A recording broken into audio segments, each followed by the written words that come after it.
અને આ તો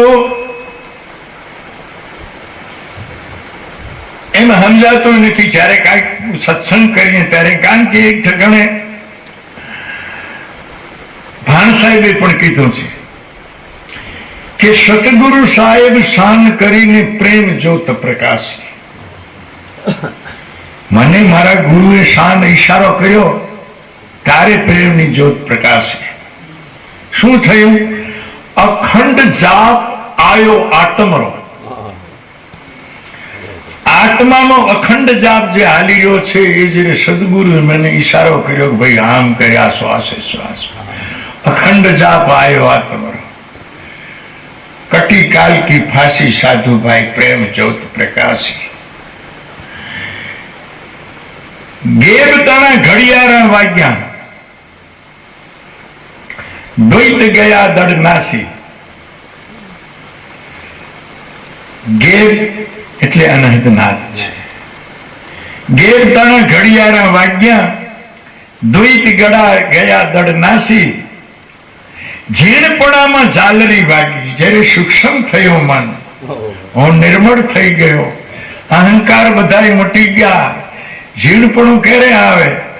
કે ઝીણપણું તમે ગુરુ નથી, તમે ચેલા નથી, તમે કોઈ ઊંચ નથી, તમે કોઈ નીચ નથી, તમે કોઈ ધર્મના નથી. આ જ્યારે બધા અહંકારો જ્યારે આ મોટા મોટા ગુરુના નામ દેશે, મોટા મોટા ચેલાના નામ દેશે, મોટા મોટા ધર્મના, હું એક અહંકાર હાલતો નથી. આ બધા અહંકાર છોડવા પડે છે ત્યારે ચાલરી સંભળાય.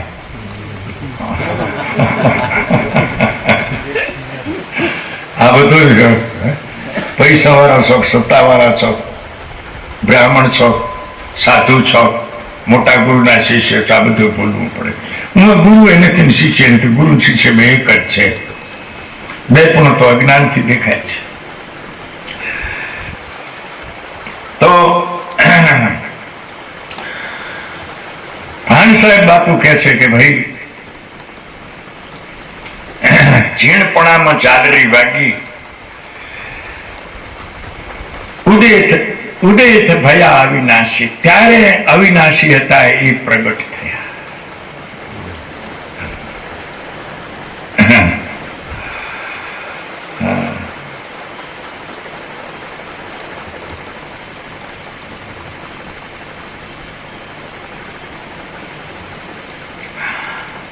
કડી ભૂલાઈ જાય છે પણ એની અંદર એમ કે છે કે મય વલોયા મખન પાયા, ગ્રંથ તણી ગમ આસી. ચાર સખી મિલ ભયા વલોણા, અમર લોક કા વાસી. સાધુ ભાઈ પ્રેમ જ્યોત પ્રકાશી. ચાર શિક્ષણ એટલે વૃત્તિ છે. એક વાચ ભાગની વૃત્તિ છે, એક લક્ષણા વૃત્તિ છે. જે લક્ષણા છે એ જ લક્ષ્યને પકડે છે.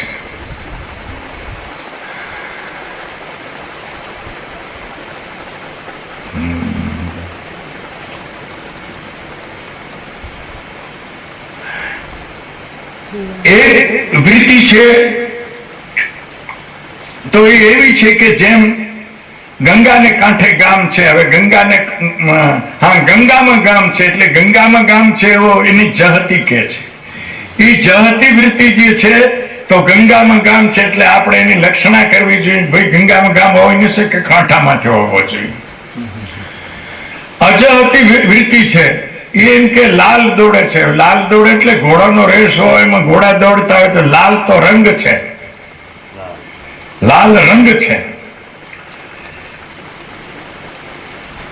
આમ જે કે છે દોડે છે ઘોડો, રંગ દોડતો નથી, આને અજહતી કે છે. અને લક્ષણા એને કે છે ભાગ ત્યાગ વૃત્તિ જે છે કે આજથી 5 વર્ષ પહેલા તમને દિલ્હીમાં એક માણસ મળ્યો હોય અને આજ અહીં આવીને મળે એટલે તમે એમ કહો 5 વર્ષ પહેલા મેં દેખ્યો તો એ ભાઈ આ છે.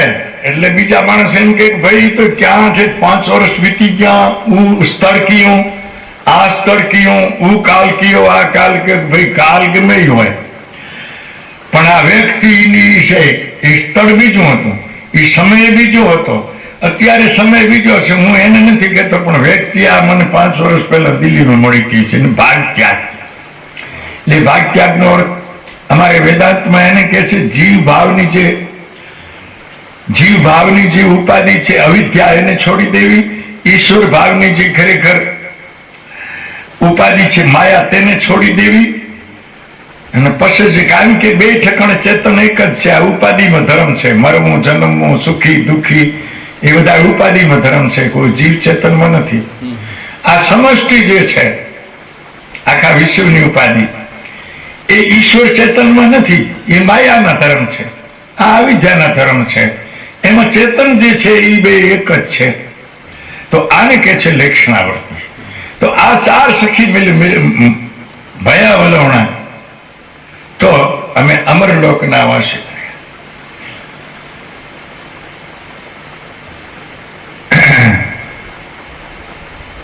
પછી કઈ એવી કડી છે કે ભાઈ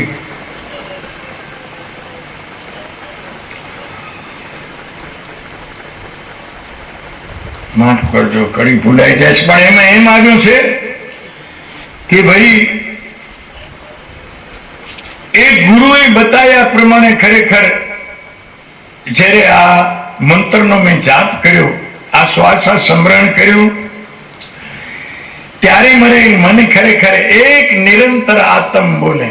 હવે એક જ આત્મા છે, બીજું કઈ આ જગતમાં છે નહીં. આ જગત એવું છે હવે મારા માટે તો કે જેમ પાણીમાંથી પ્રપોટો હોય, એ પાણીથી અલગ એની કોઈ સત્તાક વસ્તુ નથી, ફૂટી જાય એટલે પાણી રૂપ છે. તો મારા માટે આ જગત એવું છે. તો આ ભાણ સાહેબનો પદ છે, એમાં પણ આ જ ઈશારો કરવામાં આવ્યો છે કે આ જ આત્માનો ખરેખર પ્રાપ્તિનો મંત્ર છે. આને જે કાંઈ કહીએ, જે નામથી બોલાવતા હોય, પણ બધા સંતો આ મંત્રથી, અથવા તો બીજા નંબરના છે, ઓમ બોલો, તમે ગાયત્રી મંત્ર જપો, એ ગાયત્રી મંત્ર 3જો નંબર છે, ઓમ 2જો નંબર છે, અને હંસ મંત્ર છે એ 1લો નંબર છે. અને એ વ્યક્તિને ન માનવામાં આવે તો પોતે પ્રેક્ટિકલ કરી લે. હું ત્યાં સુધી કહું છું કે તમે ગમે એટલા સાધનો ગમે ત્યાં સાંભળ્યા હોય, મનને એકાગ્ર કરવાના, મન પ્રાણને જીતવાના, એનો ઉપયોગ તમે કરી જુઓ. અને આ જે સંતો શ્વાસ સમરણ કહી ગયા છે, એનો તમે ઉપયોગ જાતે પ્રેક્ટિસ કરીને જોઈ જુઓ. તો આપણે તો મનને એકાગ્ર કરવું છે. બીજો તમને પ્રશ્ન આવતો હોય, જો ઈ જો તો ઈ લો, એમાં કોઈ અમારો વાંધો નથી. બીજા કોઈ મંત્રથી તમારું ચિત્ત એકાગ્ર થવું જોઈએ, ચિત્તમાંથી સંકલ્પ વિકલ્પ નીકળી જવા જોઈએ, ચિત્ત શાંત, મન પ્રાણ શાંત થવા જોઈએ. મન પ્રાણને અંતર્મુખ કરવાની કોઈ ક્રિયા જો તમને હવળી પડતી હોય તો એ છે સાધના. ટૂંકી વાત, કારણ કે મન સૂક્ષ્મ થાય છે એટલે પ્રાણ બી સૂક્ષ્મ થાય છે. એ બે શાંત થઈ જાય એટલે પરમાત્મા પ્રગટી ઉઠે. પરમાત્માને ક્યાંય લેવા દેવા નથી, અધરથી ઉતારવા નથી, જમીનમાં ઉગાડવા નથી, ગીર મૂક્યા નથી, છોડાવવા છે. પરમાત્મા પ્રગટ છે. આ ક્રિયા જે થઈ છે એ મન ને પ્રાણ બહિર્મુખ છે, તો એમાં જગત છે. એ અંતર્મુખ થઈ ગયા તો એમાં જ પરમાત્મા પ્રગટ થઈને દર્શન આપે છે. અથવા તો આત્મા પોતામાં જાગી જાય છે, આમ સંતોનું કહેવાનું છે. તો વાલા સજ્જનો, ભગવાનથી પ્રેમ આપણે આ રીતે કરવો જોઈએ. બીજી રીતે તો જે યોગ્યો કરતા હોય, વૈરાગ્યો જે રીતે કરતા હોય તો બરાબર છે, પણ આપણા સાધારણ માણસો માટે આ પ્રભુતિ પ્રેમ, તો પવિત્રતા, પ્રમાણિકતા, ફરજ અને પ્રભુ પ્રેમ, આ 4 સાધનને જીવનમાં મળી લ્યો, સંપૂર્ણ ધર્મ આવી ગયો તમારો. અને તમારી આજે આપણે જે સત્સંગ કર્યો એની અંદર જે કંઈ કરવાનું છે, જે એ બધું ધર્મ આવી જાય છે. અને પ્રભુ પ્રાપ્તિનું જે સાધન છે એનું પણ આપણે જે પ્રેમની અંદર વર્ણન કર્યું, એ આ પરિપૂર્ણ માનવને ઠેક ભગવાન બની જવા માટેનું છે. તો અજ્ઞાનને લઈને નોખો દેખાય છે. આપણું સ્વરૂપ છે એ ભગવાન જ છે, આત્મા જ છે. આત્મા પરમાત્મા બે નથી.